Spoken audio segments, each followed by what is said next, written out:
वफाकी वजीर खजाना सेनेटर मोहम्मद औरंगजेब ने कहा है कि सूबों के साथ नए कौमी मालियाती मुआहदे हो गए हैं, मुल्क में कोई मनी बजट नहीं आएगा। तमाम सूबों ने ज़री इनकम टैक्स के नफाज पर रजामंदी जाहिर की है। मंगल को एक इंटरव्यू में वफाकी वजीर खजाना ने कहा कि IMF के प्रोग्राम से मुल्क में माशी इस्तेहकाम को बरकरार रखने में मदद मिलेगी। हमारा रुपया मुस्तहकम हो गया है और ज़र मुबादला के ज़खायर जो 1 माह के लिए रह गए थे वो अब 2 माह के लिए हो गए। पॉलिसी रेट नीचे आ गया है। वजीर खजाना ने कहा कि सूबों के साथ नए कौमी मालियाती मुआहदे हो गए हैं। इसके लिए सबसे ज्यादा ताउन वजीर आला खैबर पख्तूनख्वा अली अमीन गंडापुर ने किया। इसके बाद तमाम सूबों ने ज़री इनकम टैक्स के नफाज पर रजामंदी जाहिर की है। हुकूमत ने मुल्क में यकसा ज़री इनकम टैक्स के नफाज का फैसला किया है। वजीर खजाना ने कहा कि माली मुआहदों के तहत बाज़ अखराजात सूबों को मुंतकिल हो जाएंगे। गंदम और गिने की इमदादी क़ीमत मरहला वार खत्म की जाएंगी। वजीर खजाना ने कहा कि रियल स्टेट और रिटेल ट्रेड पर टैक्स आयद होंगे। उन्होंने खबरदार किया है कि हुकूमत ने ऐसी पॉलिसी बनाई है कि नॉन फाइलर्स अब गाड़ी और ना ही जायदाद खरीद सकेंगे।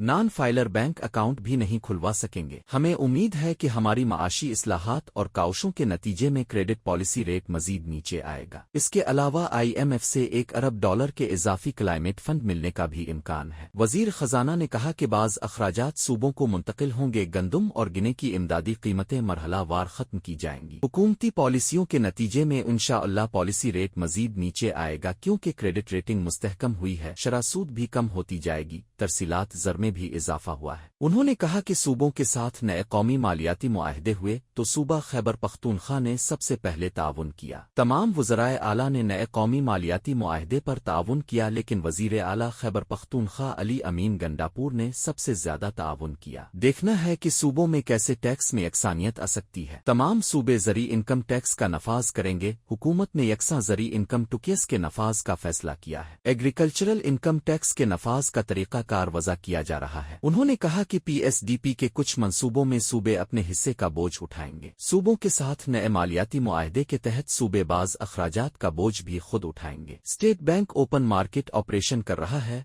और ये बहुत जरूरी भी है। वजीर खजाना ने मजीद कहा कि 1 जुलाई 2024 से भर्ती होने वाले अफराद पर कंट्रीब्यूटरी पेंशन स्कीम का इतलाक होगा। लोगों को यूटिलिटी स्टोर्स के बजाय Benazir income supports programme BISP के जरिए बराह रास्त सब्सिडी देनी चाहिए। टैक्सेस के नफाज के हवाले से बात करते हुए वजीर खजाना ने कहा कि होलसेलर्स, डिस्ट्रीब्यूटर्स रियल स्टेट को टैक्स नेट में लाएंगे। अंडर फाइलर्स और सिफर टुकियस फाइलर्स को डेटा और ऑडिट से चेक करेंगे। अब लाइफ स्टाइल ऑडिट होगा। सितंबर में 5 लाख से ज्यादा न्यू फाइलर आए हैं। मजमूई टैक्स रिटर्न्स की तादाद भी दुगना हुई है। उन्होंने बताया कि नई पॉलिसी के तहत नॉन फाइलर्स गाड़ियां प्रॉपर्टी नहीं खरीद सकेंगे और ना बैंक अकाउंट्स खोल सकेंगे। म्यूचुअल फंड में सरमायाकारी भी नहीं कर सकेंगे। अंडर फाइलर्स और सिफर टैक्स फाइलर्स को डेटा और ऑडिट से चेक करेंगे। हमारे पास लोगों के असासों और सोर्स ऑफ इनकम का सारा डेटा मौजूद है। सोर्स ऑफ इनकम और असासे भी चेक किए जाएंगे। वजीर खजाना ने कहा कि कोई अब जायदाद खरीदता है तवाज से ज़राए आमदन का भी सवाल होगा। अभी तक ताजिर दोस्त पॉलिसी के जरिए 70,000 से ज्यादा रिटेल रिस्क को रजिस्टर्ड किया गया है। सिस्टम में इतनी गुंजाइश मौजूद है कि टैक्सेस की मद में 7,000 अरब मजीद जमा हो सकते हैं। उन्होंने कहा कि चीन से कह रहे हैं कि डॉलर के बजाय चीनी रुपए में कर्जे तवील मुद्दत में वापस लें और अब कर्जे को रीप्रोफाइल करें। चीन के साथ IPP से मुताल्लिक गुफ्तगू शुरू कर दी है। पावर सेक्टर जमी कुछ जैनकूस और डस्कूस के बोर्ड्स को तब्दील किया गया है। कुछ डस्कूस को कहा है कि प्राइवेटाइजेशन की तरफ जाएं। पाकिस्तानी रुपया इंशाअल्लाह मुस्तहकम होगा और पॉलिसी रेट नवंबर में मजीद नीचे जाएगा। आइंदा साल तक पाकिस्तान में 5G लाने की बात हो रही है। IT और ज़राअत के शोबे हमारे हाथ में हैं।